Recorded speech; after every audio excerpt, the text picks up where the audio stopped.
सध्याचं युग हे कलियुग आहे. या कलियुगामध्ये या जन्मात केलेली पाप या जन्मात फेडावी लागतात.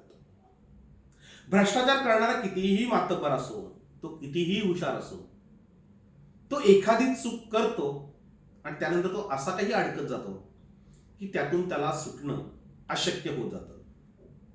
म्हणजे कोणी किती ठरवलं की मी खूप मोठा आहे, मी फसूच शकत नाही, माझं काहीच वाकडं होऊ शकत नाही, त्यांनी आता जी काही प्रकरणं घडत आहेत ती जर नीट अभ्यासली, म्हणजे पोलीस आयुक्त परमवीर सिंग यांना गायब व्हावं लागले, गृहमंत्री अनिल देशमुख जेलमध्ये गेलेत आणि अजित पवारांची 1000 कोटीची संपत्ती जप्त झाली.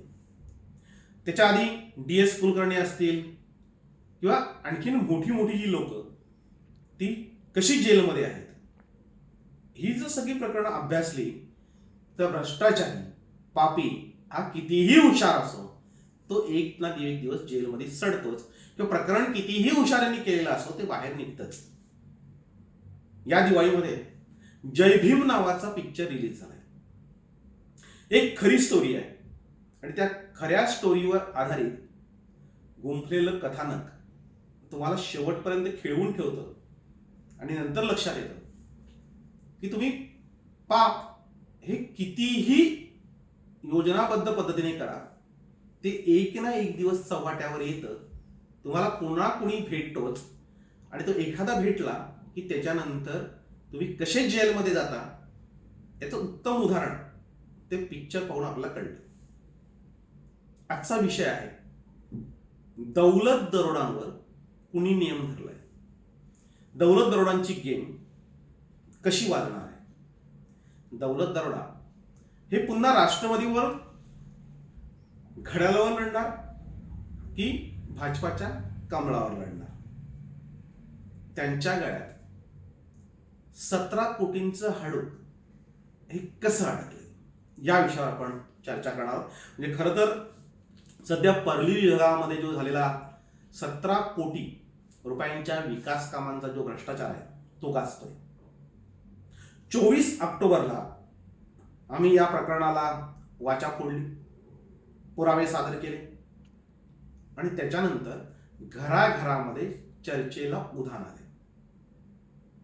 जे अक्षरशः कशा पद्धतीने लूटमार चालू आहे, कशा पद्धतीने हे सगळं सुरू होतं, हे सगळं बाहेर आल्यानंतर लोक आता बोलायला लागले, लोक चिडली, लोक संतापले आणि हे जर सगळं बघितलं तर लक्षात येते की आता याचे धागेदोरे हे कुठवर पोहोचतील हे कोणालाही सांगता येणार नाही अशी परिस्थिती निर्माण झाली. म्हणजे खरं तर आम्ही सुरुवातीला विरे गावातील जे रस्ते गायब झाले, रस्ते चोरले गेले त्यांचं प्रकरण काढलं. त्याच्यानंतर उंबरपाडा येथील गावाच्या रस्त्यांचा भ्रष्टाचार चव्हाट्यावर काढला. त्याच्यानंतर बेरशिटी या एकाच गावामध्ये 80 लाखांची विकास कामं झाल्याचं दाखवून कसा पैसा लुटला गेला हे सांगितलं. म्हणजे आतापर्यंत 3 रस्त्यांची किंवा 3 गावांची आम्ही प्रकरण बाहेर काढली. अजून बरेच फटाके फुटायचे आहेत. जे दिवाळीनंतर हे सगळे फटाके अगदी जोरदार फुटतील असं दिसतंय. आणि या सगळ्या प्रकरणामध्ये ज्यांची इज्जत गेली, जे बेइज्जत झाले, त्यांचं नाव आहे आमदार दौलत दरोडा. कारण हा भ्रष्टाचार दौलत दरोडांच्या शहापूर विधानसभा मतदारसंघात झाला. खरं तर तो पूर्ण मतदारसंघामध्येच आहे, पण त्यांचा जो लाडका जिल्हा परिषद मतदारसंघ आहे की सतत ते त्या मतदारसंघामध्ये असतात. ते का असतात, किती दिवस असतात, दिवसातून किती तास असतात, हे सगळं नंतर येणार आहे. पण जो गारगाव जिल्हा परिषद गट आहे त्या गटामध्ये ते वारंवार असतात आणि त्याच गटामध्ये हे रस्ते चोरीला गेले. रस्ते चोरले गेले, पूल चोरले गेले, साकाव खाल्ले, समाजगृह गिळली. म्हणजे अक्षरशः एका एका रस्त्याची 4-4, 5-5 वेळा बिलं काढली आणि रस्ते तिथे नाही आहेत. हे सगळं सुरू आहे आणि तरी सुद्धा दौलत दरोडा या विषयावर एक शब्दही बोलायला तयार नाही. खरं त्यांचा मतदारसंघ आहे, त्यांनी या सगळ्या कामांची चौकशी लावायला पाहिजे. त्यांनी बोलायला पाहिजे की हे रस्ते जर झाले नसतील तर ते तात्काळ करावेत. ज्याने कुणी हा भ्रष्टाचार केला असेल त्यांच्यावर कारवाई करावी किंवा शरद पाटील ही सगळी प्रकरणं खोटी सांगतोय, हे सगळं खोटं आहे. या गावांमध्ये रस्ते झालेले आहेत, त्याचेही पुरावे आहेत. म्हणजे याच्यापैकी काहीतरी त्यांनी बोलायला पाहिजे. मात्र त्यांची सध्या बोलती बंद झालेली आहे. आणि ती बोलती का बंद झालेली आहे हा एक संशोधनाचा विषय आहे. म्हणजे खरं तर दौलत दरोडा यांच्या मतदारसंघामध्ये पूर्णतः जो भ्रष्टाचार या गेल्या 2 वर्षामध्ये झालाय तो भयानक आहे. गावाच्या गावं लुटली, प्रचंड खोटी आणि बोगस बिलं काढली गेली आणि हे सगळं आता उघड झालंय.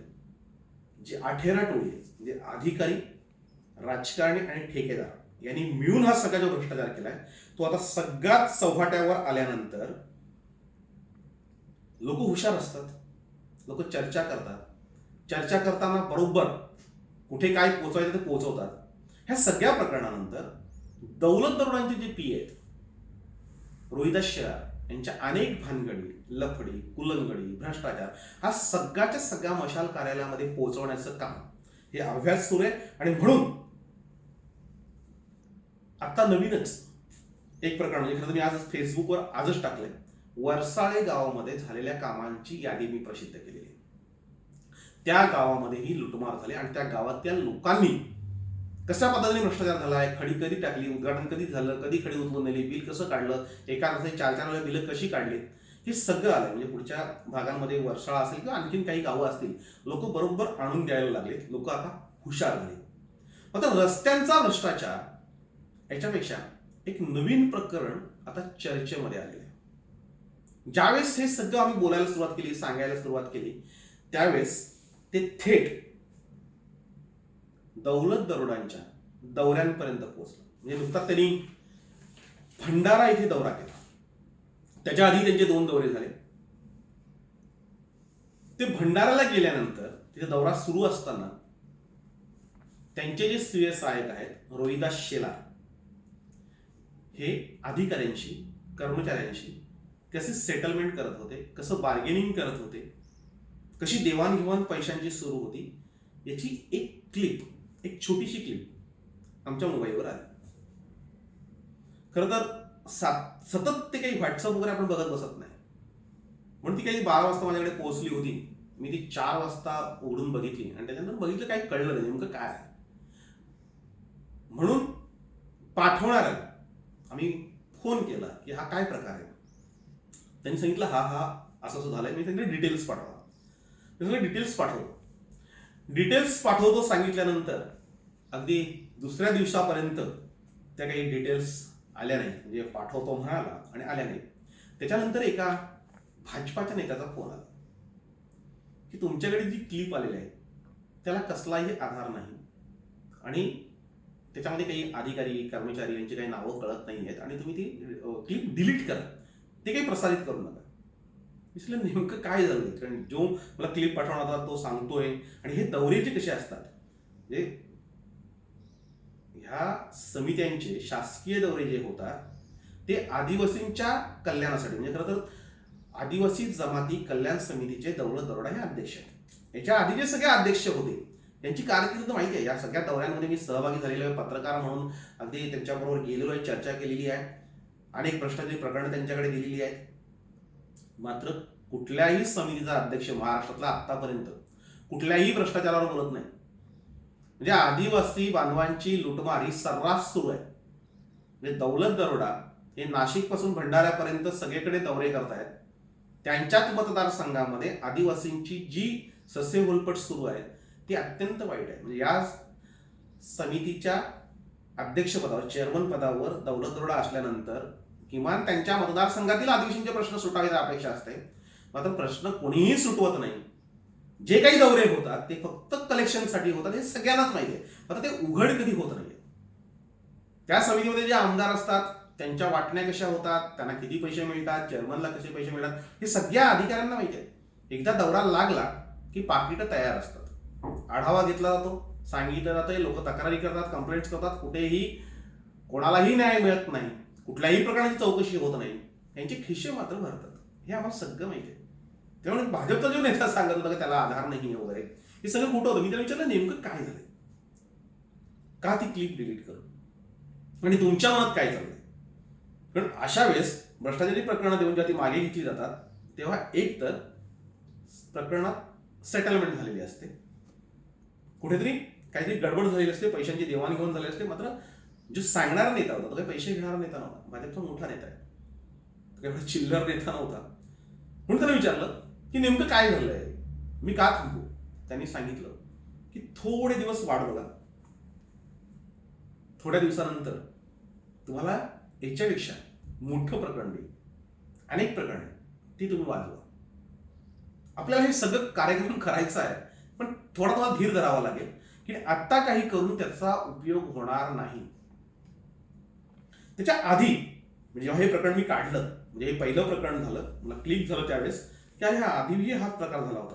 म्हणजे हे प्रकरण माझ्या हाती यायच्या आधी मी 24 ऑक्टोबरला ते डिक्लेअर केलंय, जाहीर केलंय. त्याच्या आधी हे सगळं प्रकरण घेऊन मी भाजपच्या विरोधी पक्षनेत्यांकडे गेलो होतो, जे मोठ्या प्रमाणावर भ्रष्टाचाराची पोलखोल करतात किंवा भ्रष्टाचार सगळ्यात चव्हाट्यावर मांडतात, त्यांच्याकडे गेलो. त्याला फाईल दिली, त्याला सगळं समजावून सांगितलं. म्हणजे 2 तास आमची मीटिंग सुरू होती. त्या 2 तासामध्ये मी कसा भ्रष्टाचार झाला, एकाचे 4 बिलं कशी निघालीत, विविध हेडमधून कशी प्रकरणं बिलं काढली गेलीत, आणि जाग्यावर असते नाही, तुम्ही तो दौरा करा आणि हा प्रकरण उघडकीस आणा, असं माझं त्यांना सांगणं होतं. त्यांनी सगळं ऐकून घेतलं. त्यांनी काही त्यांचे सोर्स वापरले, मंत्रालयामधून काही माहिती घेतली, काही PWD मधल्या त्यांच्या अधिकाऱ्यांकडून माहिती घेतली, काही त्यांच्या कार्यकर्त्यांना फोन करून माहिती घेतली. जवळ 5 तास आमचा हा प्रकार झाला. मी 2 तास संपवल्यानंतर 3 तास ते फक्त माहिती घेत होते. ही सगळी माहिती घेतल्यानंतर पूर्ण प्रकरणं सगळी चाळल्यानंतर, म्हणजे 44 प्रकरणं होती, ही सगळी चाळल्यानंतर त्यांनी सांगितलं प्रकरण एकदम फुल प्रूफ आहे, याच्यामधून कोणीही सुटणार नाही, भ्रष्टाचार झाल्याचं पूर्णतः उघड आहे, काही काळजी करू नकोस, फक्त थोडं थांब. मी सांगितलं थांब का, तुम्ही तात्काळ दौरा करा, रस्ते बघा आणि प्रेस कॉन्फरन्स घेऊन जाहीर करा. काँग्रेसचे जे PWDचे मिनिस्टर आहेत ते जी चौकशी करतील, ते सहज अडचणी देतील, तुम्हाला हा चान्स. त्यांनी सांगितलं की घाई काय, निवडणुकीच्या तोंडावर मागच्या ठक्कर बाप्पाचा भ्रष्टाचार 100 कोटीचा उघडकीस आणलास आणि त्याच्यामध्ये भाजप अडचणीत आली, आपला दुसरी संधी आहे, थोडी धीर धर, निवडणुकीच्या तोंडावर हा प्रकरण आपण काढू. आता जर ते प्रकरण काढलं तर त्याचा काहीही उपयोग होणार नाही, लोक विसरून जातील. मतदारांची मेमरी शॉर्ट मेमरी असते, म्हणजे मला खूप राजकारण समजावलं, आणि हे जर प्रकरण वेळेवर निघालं तर त्याचे अनेक फायदे होतील. मी त्याला सांगितलं ठीक आहे, तुम्ही तुमच्या पद्धतीने विचार करा, मी माझ्या पद्धतीने विचार करतो, तुम्ही राजकारणाचा विषय करता, मी आमच्या गावातले रस्ते व्हावेत हा विचार करतोय, राजकारण तुमच्या जवळ ठेवा, मी हे प्रकरण उघडकीस करणार. त्यांनी सांगितलं तू कर. त्याच्यानंतर मी हे प्रकरण उघडकीस आणलं, पण त्याच्यानंतर माझ्या लक्षात आलं की हे सगळे दौरे, हे सगळे रस्ते, ही सगळी प्रकरणं भाजपा गोळा करतय, भाजपाच्या हातामध्ये आहेत, भाजपाने बरोबर नेम धरलाय आणि ते दौलत दरोडाची गेम करतील असं दिसतंय. म्हणजे आतापर्यंत जी प्रकरण सगळी भाजपाची बघितली तर भाजपाने जी प्रकरण काढलेत त्या प्रकरणातील सगळे हिरो हे एक तर भाजपमध्ये गेलेत, एक तर जेलमध्ये गेलेत. 2च पर्याय, एक तर तुम्हाला भाजपमध्ये जावं लागेल, एक तर तुम्हाला जेलमध्ये जावे लागेल. निवडणुकीच्या तोंडावर हा कदाचित स्फोट होईल आणि त्यावेळेस दौलत दरोडांना भाजपामध्ये जाण्याशिवाय पर्याय राहणार नाही, हे माझ्या दोन्ही प्रकरणामध्ये लक्षात आलं. म्हणजे एक दौऱ्यांचा भ्रष्टाचार, दुसरा रस्त्यांचा भ्रष्टाचार, ही सगळी प्रकरणं भाजपच्या हातात आहेत. भाजप आज विरोधी पक्षात आहे, मात्र ते टायमिंग अचूक साधतात. म्हणजे मागच्या निवडणुकीमध्ये जसे राष्ट्रवादीची लाटच्या लाट नेतेच्या नेते भाजपमध्ये गेले, ते का गेले सगळ्यांना माहिती आहे. म्हणजे अनेक नेत्यांनी तर ते जाहीरपणे बोलायला सुरुवात केली, त्यांनी सांगायला सुरुवात केली की आता आम्ही भाजपामध्ये गेल्यानंतर आम्हाला शांत झोप लागते. ज्या ईडीच्या, CBIच्या, NCBच्या ज्या धाडी पडतायत त्या फक्त आणि फक्त विरोधकांवर पडतायत, म्हणजे अगदी अजित पवारांच्याही गळ्यापर्यंत आलंय. म्हणजे हे एवढं सगळं शिजत असताना ह्या भाजपाच्या नेत्यांच्या हातामध्ये सगळे फुलप्रूफ असताना ते शांत का? तर त्याचं कारण किंवा त्याची लिंक सापडली आणि म्हणून तो गौप्यस्फोट म्हणा किंवा त्याची माहिती म्हणा किंवा दौलत दरोडांना धोक्याचा इशारा म्हणून म्हणा ते द्यावंसं वाटलं, म्हणून आजचा हा स्पेशल रिपोर्ट. प्रेक्षक, तुम्हाला आठवत असेल की मागची जी निवडणूक झाली 2019 मध्ये, त्याच्या आधी म्हणजे मशाल चॅनल हे सातत्याने अनेक मोठमोठे विषय हाताळतं. तेव्हा निवडणुकीची आमची सुरुवात ही 1 वर्ष आधीपासून होते. आम्ही 1 वर्ष आधीपासून दरोडा असतील, बरोडा असतील यांच्या मुलाखती घ्यायला सुरुवात केली होती. मुलाखती खूप गाजत होत्या. बरोबर 23 नोव्हेंबर 2018 रोजी आम्ही दौलत दरोडाची याच चॅनलवरनं मुलाखत घेतली होती. विषय होता दौलत दरोडा कोणत्या पक्षातर्फे निवडणूक लढवणार. म्हणजे आम्हाला कानकून होती की दौलत दरोडांना शिवसेनेचं तिकीट मिळत नाही, तिकीट मिळणार नाही. हे तिकीट का दिलं जाणार नव्हतं हे आपण पुढच्या भागामध्ये बघूया की नेमकं कारण काय होतं.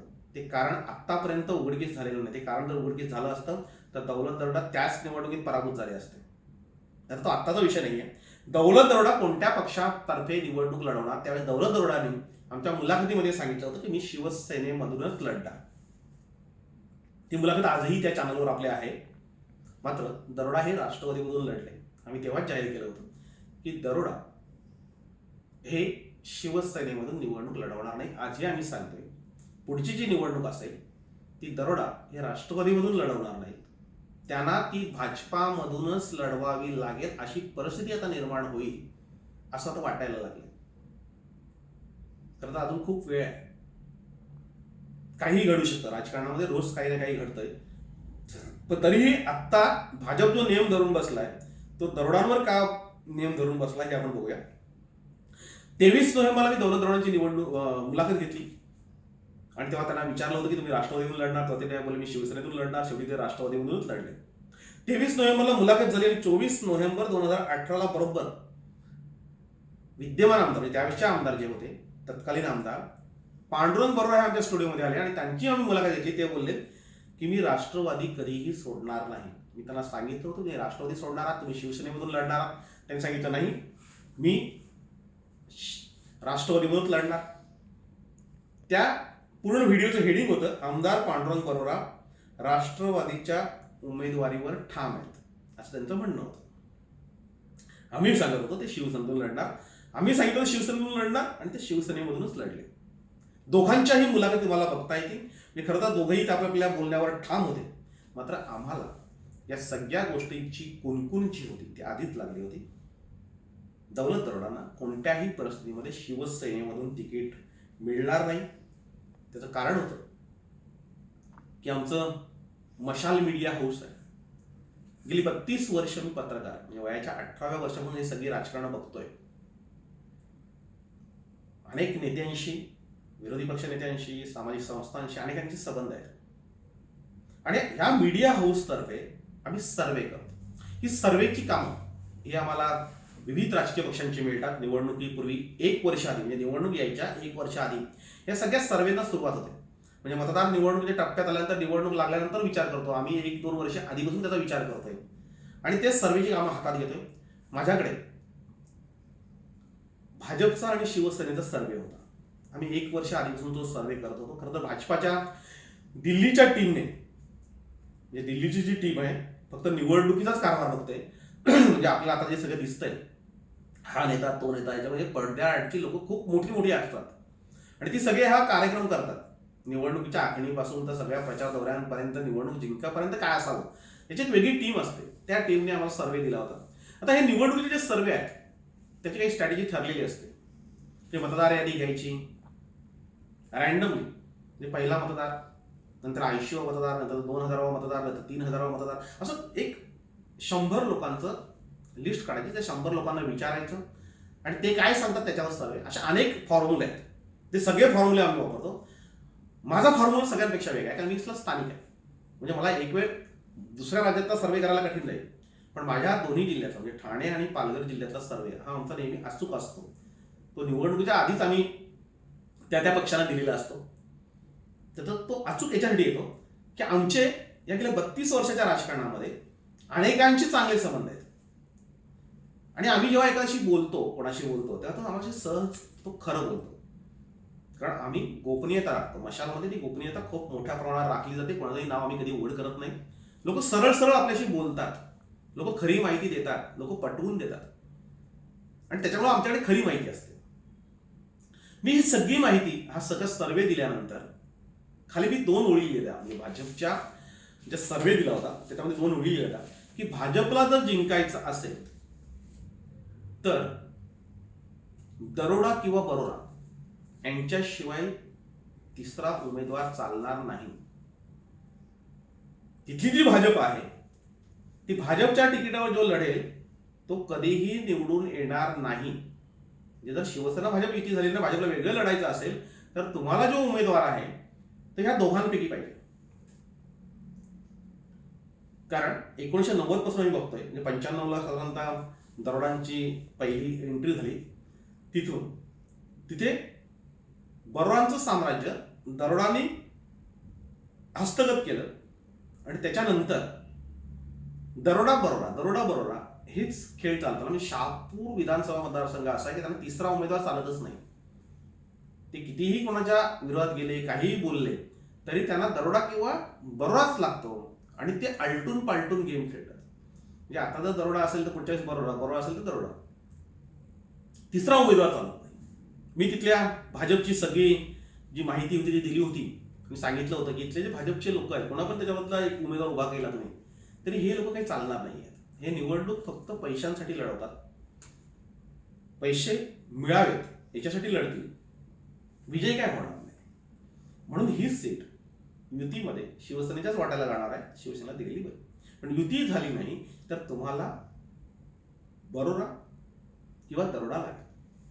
मी आज पहिल्यांदा सांगतोय की बऱ्याचशा गोपनीय गोष्टी आमच्याकडे असतात, त्या कधी आम्ही जाहीर करत नाही. मात्र विषय निघाला म्हणून सांगतो. त्यावेळेस बरोडांवर फिल्डिंग लावली गेली, दरोडांवरही फिल्डिंग लावली गेली. दरोडा हे तसेही भाजपच्या टचमध्ये होते, म्हणजे युती झाली नसेल तर भाजपमधून लढण्याच्या तयारीत होते. मात्र युती झाली आणि सीट जी आहे ती शिवसेनेकडे गेली. त्यांना राष्ट्रवादीमध्ये जाण्याशिवाय पर्याय नव्हता. पण तरीही भारतीय जनता पार्टी आधीपासून दौलत दरोडा किंवा बरोडा यांच्या मागावर होते. त्यातले पहिला त्यांनी जो डाव टाकला होता तो टाकला होता पांडुरंग बरोडांवर. कारण पांडुरंग बरोडा हे राष्ट्रवादीमध्ये अस्वस्थ होते, ते शिवसेनेमध्ये टच होते.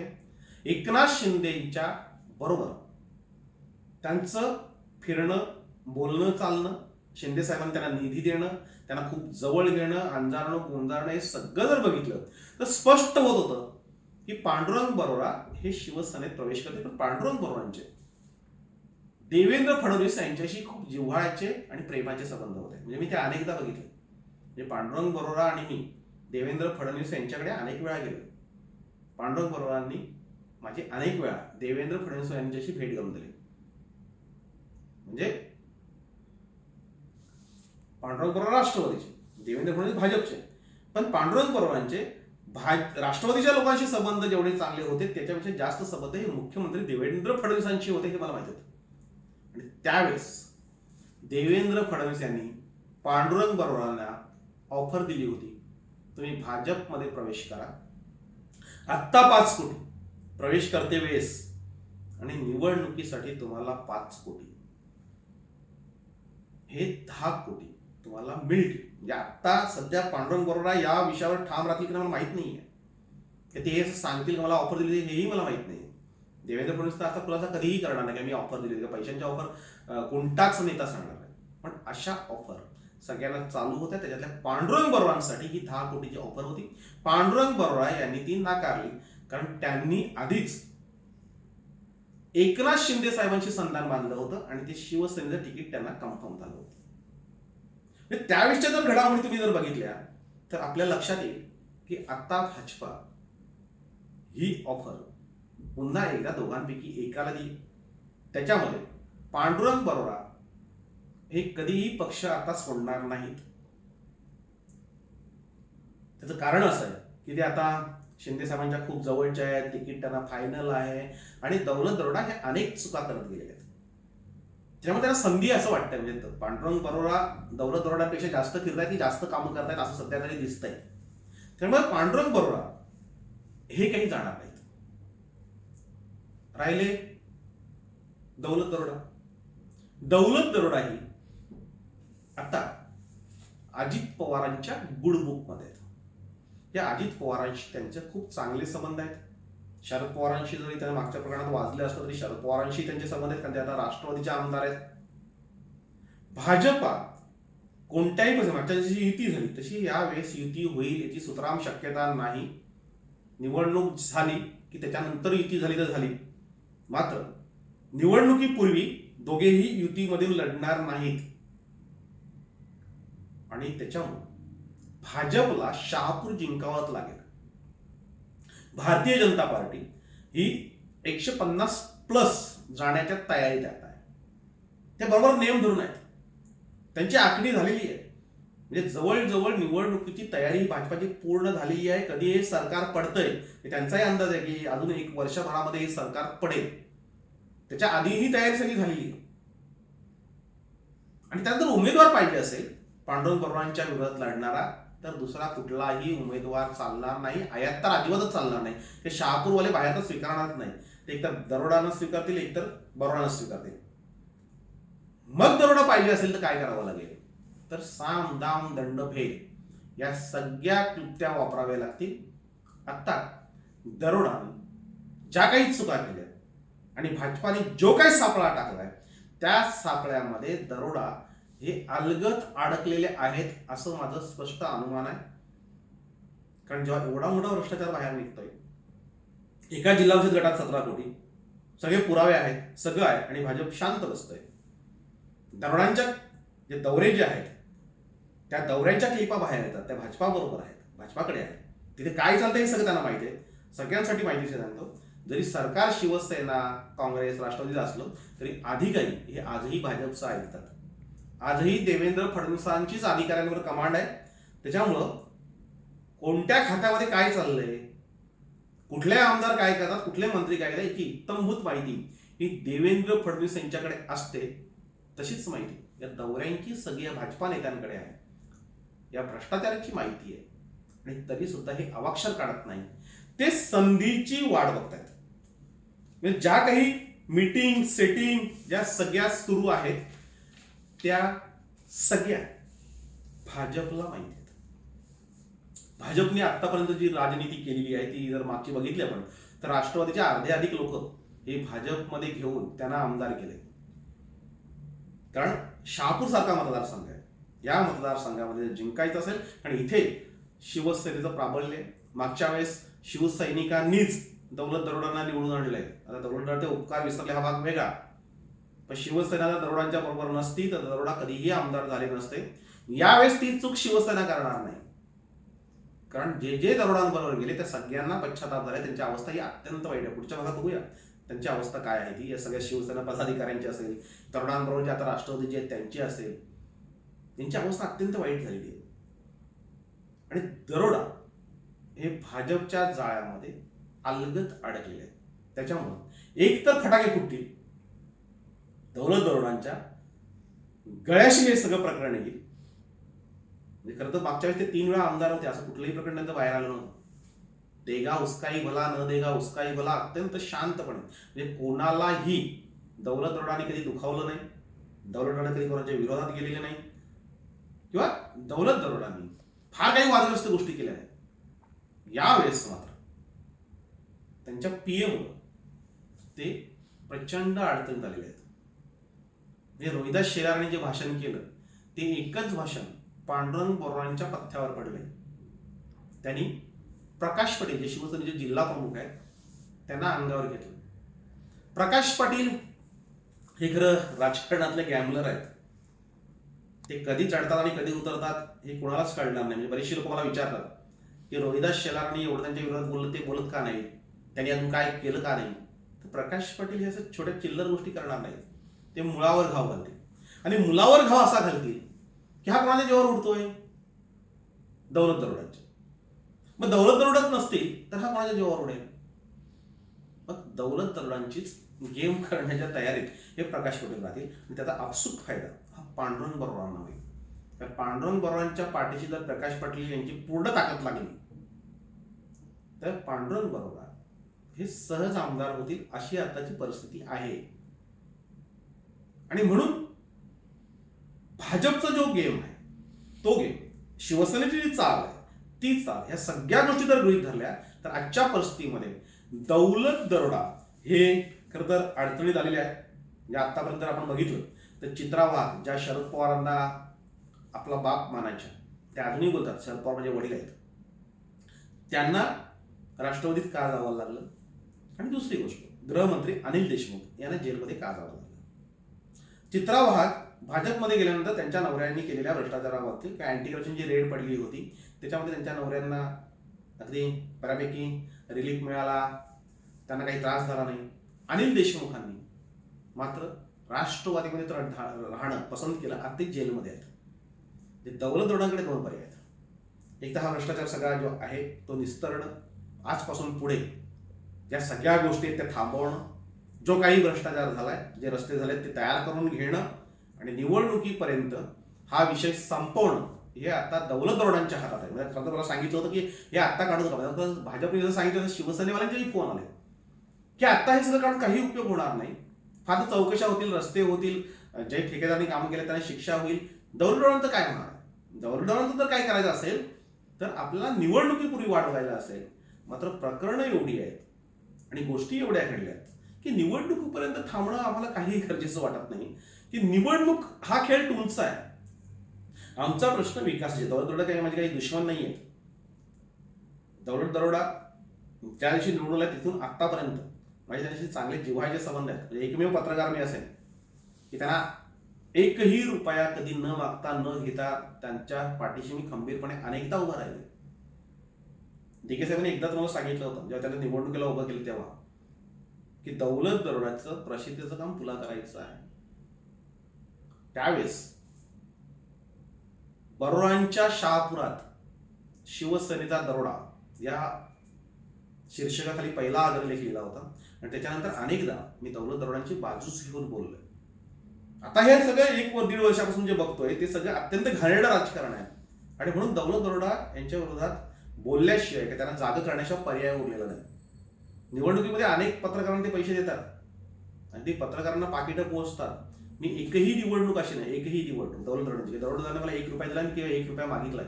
साधी एवढ्या वर्षाची आमची मैत्री आहे, ते आमदार आहेत, 1 रुपयाची कधी जाहिरात जी आमच्या हक्काची असते, मशाल वृत्तपत्राला जाहिरात सगळेजण देतात, ती जाहिरातही कधी आम्ही त्यांच्याकडून मागितली नाही. आम्ही आमच्या पद्धती छापली असेल त्याचे पैसेही कधी मागायला गेलो नाही. हे दौलत दरोडा आणि आमचं जे संबंध होते ते 1 नया पैशाचंही देण्या घेण्याचे व्यवहार नाही आहेत. आणि म्हणून मी जाहीरपणे बोलू शकतो, निर्भीडपणे बोलू शकतो. माझा उद्देश हाच आहे की जे चाललंय दौलत दरोड्यांच्या बाबतीमध्ये की दौलत दरोडा सगळं बघून जे गप्प राहत आहेत हे त्यांच्या अंगाशी येणार आहे. हे 17 कोटींचं हाडूक आणि त्यांच्या दौऱ्यामध्ये झालेले सगळे जे प्रताप, जे झालेले कलेक्शन, हे सगळं निवडणुकीच्या तोंडावर उघडकीस येईल आणि त्याच्यानंतर दौलत दरोडा यांचं काय होईल ते त्याच वेळेस कळेल. मित्रांनो, या भागामध्ये फक्त याच विषयावर बोलायचं होतं. पुढच्या भागामध्ये आपण म्हणजे अगदी दरोडा या सगळ्या भ्रष्टाचारामध्ये गप्प काय आहेत, ते अजून का बोलत नाही, त्यांच्या मतदारसंघामध्ये एवढ्या सगळा प्रकार चालला असताना ते शांत का बसले, या विषयावर आणि त्याचबरोबर ज्या शिवसैनिकांनी त्यांना निवडून दिलंय, ज्या अपेक्षाने त्यांच्याकडे गेले होते, त्या शिवसैनिकांचं नेमकं काय झालंय आणि हे सगळे खाल्लेले गिळलेले सगळे रस्ते, या रस्त्यांचं नेमकं काय होणार हे आपण पुढच्या भागात पाहूया.